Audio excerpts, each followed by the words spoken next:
नमस्कार. आजची ही press conference crime ब्रांचच्या वतीने आयोजित केलेली असून आपणा सर्वांना जो आमचा मोकाचा जो तपास आहे त्याच्यामधला एक महत्वाचा आरोपी क्राईम ब्रांचने परवा अरेस्ट केला त्या संदर्भातली आहे.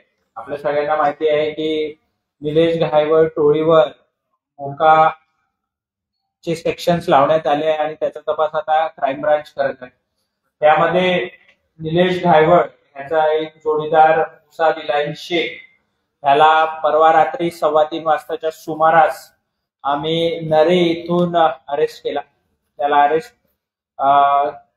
केली असता त्याची अंगझडती घेतली असता त्याच्यामध्ये एनडीपीएसचा पण काही कंटेंट हा आढळून आला आणि त्यामध्ये त्याला आणि त्याचा एक जोडीदार तेजस पूनमचंद डांगी या दोघांना पण अरेस्ट केलेला आहे आणि त्याचा आज आता त्याला मोकाच्या गुन्ह्यामध्ये हस्तांतरित करून आम्ही पुढचा तपास करीत आहोत.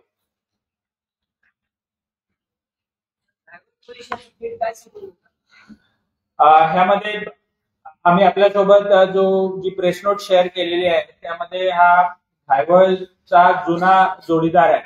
50/2021 ह्या गुन्ह्यामध्ये सुद्धा मोकामध्ये निलेश घायवळ सोबत को अॅक्युज्ड होता, सह आरोपी होता आणि आता जो 250/2025 ज्या गुन्ह्याचा क्राईम ब्रांच तपास करत आहे त्यामध्ये सुद्धा हा त्याचा जोडीदार आहे, त्याचा नंबर कार्य आहे.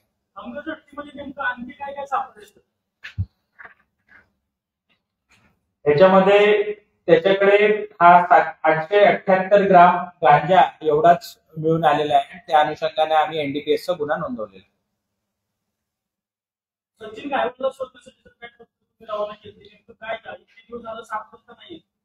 आपल्या सगळ्यांना मी सांगू इच्छितो की 10 ऑक्टोबरला हा गुन्हा आमच्याकडे हस्तांतरित झाला आहे आणि त्या अनुषंगाने आम्ही विविध टीम्स बनवून याच्यातले जे आरोपी अरेस्ट करायचे त्या सगळ्यांचा शोध चालू आहे.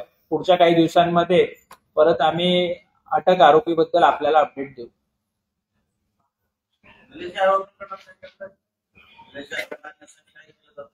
त्याच्यासाठी जे करणं लिगली जे करणं शक्य आहे ते सगळे पावलं आम्ही उचलत आहोत. मला आता तर सांगता येणार नाही. मी जसं आपल्याला सांगितलं की 6 दिवसापूर्वीच हा तपास क्राईम ब्रांचकडे आलाय आणि त्या अनुषंगानं पहिली अरेस्ट ही आम्ही एक्झिक्यूट केलेली आहे. इतरही अरेस्ट नक्कीच होते.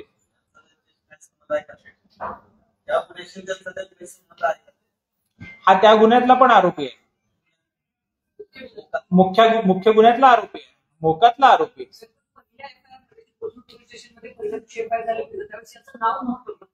हा नंतर निष्पन्न करून त्याच्यातला हा आरोपी, हा त्या टोळीतलाच मेंबर.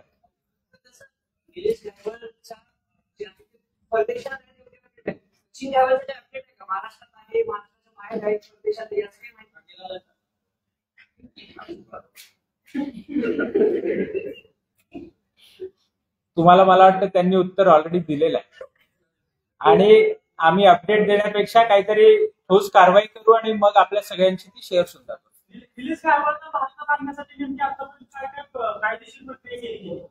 त्यामध्ये निलेश घायवळच्या पासपोर्ट रद्द करण्यासाठीची एक प्रक्रिया सुरू आहे. सोबतच इंटरपोलचं ब्लू कॉर्नर नोटीस इश्यू करण्यात आलेलं आहे. ह्या 2 सकारात्मक आणि ठोस अशा स्वरूपातल्या ऍक्शन्स पुणे पोलिसांनी घेतलेल्या आहेत. Okay, thank you.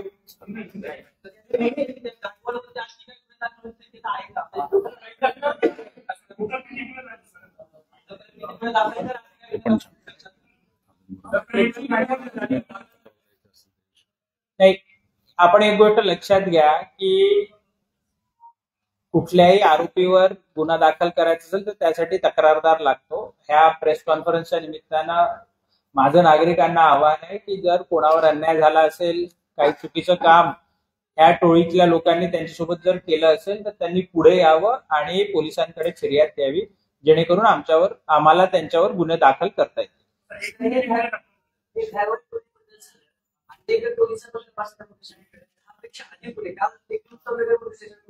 त्या प्रकरणी काय अपडेट आहे, आतापर्यंत काय काय कारवाई केली आहे? त्यामध्ये पण एक काही फ्लॅट्स बळकवण्याच्या अनुषंगाने उत्तम नगरने एक गुन्हा दाखल केलेला आहे आणि त्याच्यामध्ये पण अंधेकर टोळीशी संबंधित जी व्यक्ती आहे ते अरेस्ट होतील आता. Okay, thank you.